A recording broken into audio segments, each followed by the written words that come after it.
আরেকটি voice record viral হয়েছে, তোমরা প্লিজ রাজবাজার শোনো। থেকে বেরো। হ্যাঁ, তো আর বলো এবার। বলছি ওটা হয়েছে কি বলতো, ও 2টো অব্দি পেশেন্ট দেখেছে, ঠিক আছে। মানে রাত্রে পেশেন্ট দুটো? রাত্রি 2টো, ঠিক আছে। আচ্ছা। 2টো অব্দি পেশেন্ট দেখেছে, দেখে রুমে এসে অনলাইনে অর্ডার করে 4জন বন্ধু মিলে খেয়েছে, ডিনার হুম করেছে। হুম করে ও খুব টায়ার্ড ছিল, যেহেতু 36 ঘন্টা ডিউটি ছিল, হুম টায়ার্ড ছিল। ও কি করেছে, ওই সেমিনার রুমে গিয়ে হুম শুয়ে পড়েছে একটা রেড কালারের ব্ল্যাঙ্কেট ঢাকা দিয়ে। হুম কিন্তু তারপরে মানে সেমিনার রুমে এমনি কি তোমাদের ওরকম সেমিনার রুমে টুমে ঘুমানো হয়? মানে আমি যদিও কোনো আইডিয়া নেই, ওই জন্য জিজ্ঞেস করছি। না, এবার একটা রেসিডেন্টাল ডক্টর রুমস থাকে, আচ্ছা। বুঝতে পেরেছিস, তারপরেও সেমিনার থাকে। এবার হুম। সেমিনারে একটা বেড থাকে, আর আচ্ছা ডক্টরস রুমে 2টো 3টে যেরকম বড় ঘর হবে সেরকম বেড পাতা থাকে। আচ্ছা আচ্ছা। মেনলি ডক্টরস রুমে শোয়ার কথা, ঠিক আছে। হুম হয়েছিল কি, ওকে বডিটা পাওয়া গেছে সেমিনার রুমে, হুম কিন্তু ঘুমাচ্ছিল ডক্টরস রুমে। যে রুমটা তোর এখন ভাঙা হয়েছে, দেখেছিস রুমটা ভেঙেছে, একটা ভিডিও ঠিক দেখছিলাম। বাথরুমের পাশেই, হুম ঠিক আছে। মানে বাথরুমটাকে অজুহাত দিয়ে হুম ওই রুমের দেয়ালটা ভেঙে দিয়েছে। অ্যাকচুয়াল কাণ্ডটা ঘটেছে তোর ইয়েতে, ওই রুমটার ভেতরে, ডক্টর রুমে? ডক্টরস রুমে। ডক্টরস রুমে ঘটনাটা ঘটেছে, ওই বডিটাকে তো ডক্টর ধস্তাধস্তি। রুমে ওই দিন আর কেউ ছিল না, খালি মানে অনলি ওই দিদিটাই ঘুমোচ্ছিল?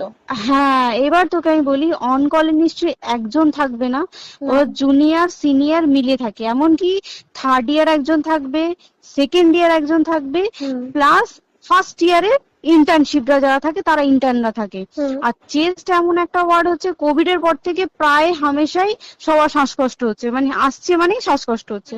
হুম আর চেস্ট ওয়ার্ড আর চেস্ট মেডিসিন দুটোই হুম পাশাপাশি ওয়ার্ড, হুম ঠিক আছে। হুম। তো কেউ কি শুনতে পায়নি?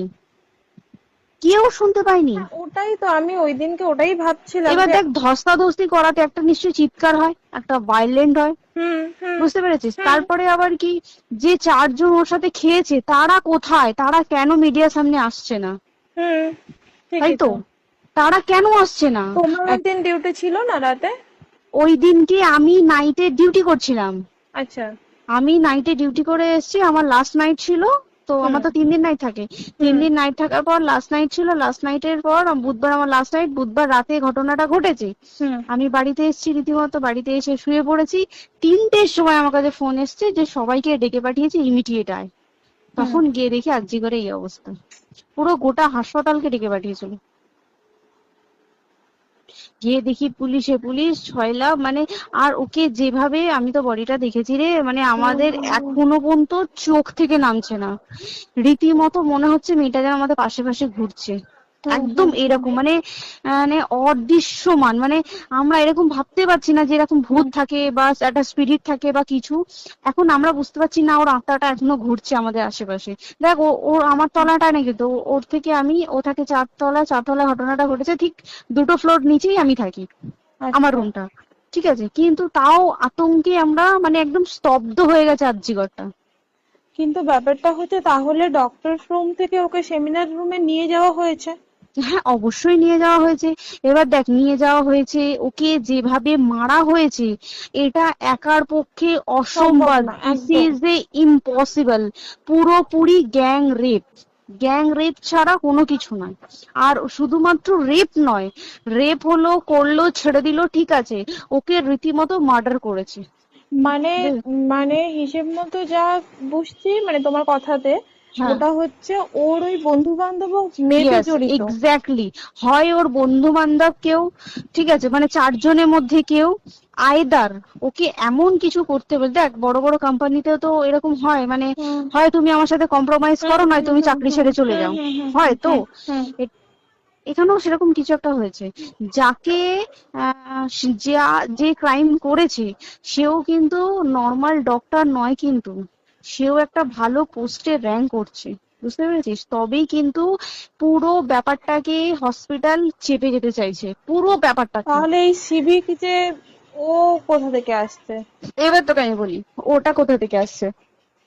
আমাদের প্রিন্সিপাল চেঞ্জ হয়ে গেছে, ডেপুটি সুপার চেঞ্জ হুম হয়ে গেছে, তারপরে আমাদের ওই অ্যাসিস্ট্যান্ট সুপার চেঞ্জ, সব চেঞ্জ হয়ে গেছে। হুম তারপরে যে ওয়ার্ডের ডাক্তাররা ছিল, সিস্টাররা ছিল, ওয়ার্ড বয়রা ছিল, মাসিরা ছিল, সবাইকে ডেকে এখন হুম সাসপেন্ড করা হয়েছে।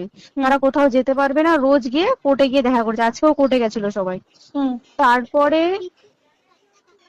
উম, তারপরে তোমার তোর এগুলো হলো, তারপরে তোর কি বলে, আরে বল না, ওই সিবিআই এটা হয়েছে কি, মানে ও সেই সঞ্জয় রায় যে ধরা পড়েছে, হুম অ্যাকচুয়াল কিন্তু ও নেই, হুম ঠিক আছে? ওর এতটা ক্ষমতাই হয় না। ও অত রাত্রে কি করতে যাবে? হুম ও অত রাত্রে ওখানে কি করতে যাবে? ও না পেশেন্ট, ও নাকি বলছে দালাল পেশেন্ট নিয়ে গেছে। তো পেশেন্ট নিয়ে যখন গেছে, দিদিটার রুমে যখন যাবে, নিশ্চয়ই দিদিটার রুমে কোনো কাগজপত্র দেখাতে যাবে। সেই অবস্থায় গিয়ে দেখে যে এরকম এরকম ঘটনা, তা ঝাঁপিয়ে পড়েছে ওর উপরে। হুম এরকম কিছু কি, তাও কিছু নয়, শুধু গেছে দেখছে ড্রিঙ্ক অবস্থায়, ওকে ক্যামেরায় দেখা গেছে ড্রিঙ্ক অবস্থায় গেছে আর এসছে, এইটুকুই দেখা গেছে। তারপরে হচ্ছে কি, তোর অনেক রকম, এখানে অনেক রকম ব্যাপার আছে। যে দিনকে ঘটনাটা ঘটে তার ঠিক দুদিন পরে ওই সেমিনার বাথরুমের অজুহাত দিয়ে ডক্টর যে রুমের দেওয়ালটা আছে, ওই দেওয়ালটা ভেঙে দিয়েছে। কেন? প্রথমে ওকে বললো সুসাইড করেছে, আমাদের কাছে যখন ফার্স্ট খবর আছে তখন সুসাইড করেছে।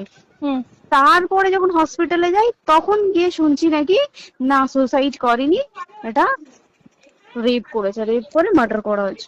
হুম বুঝতে পারলি, এখানে বিশাল বড় একটা গেম চলছে। এবার আর যে ওর উপর কি রাগ ছিল মানে? হ্যাঁ হ্যাঁ হ্যাঁ হ্যাঁ হ্যাঁ হ্যাঁ, একদম আমি তো কি বললাম, শোন, তুই যদি কারোর সাথে কম্প্রোমাইজ করি তাহলে তোর পোস্ট বাড়বে, হুম হুম তুই হুম কারোর সাথে কম্প্রোমাইজ করবি না, তোকে মার্ডার করে দেবে। মানে মানে ওরকম টাইপই কিছু বলছো তো? এরকমই টাইপের কিছু একটা ছিল।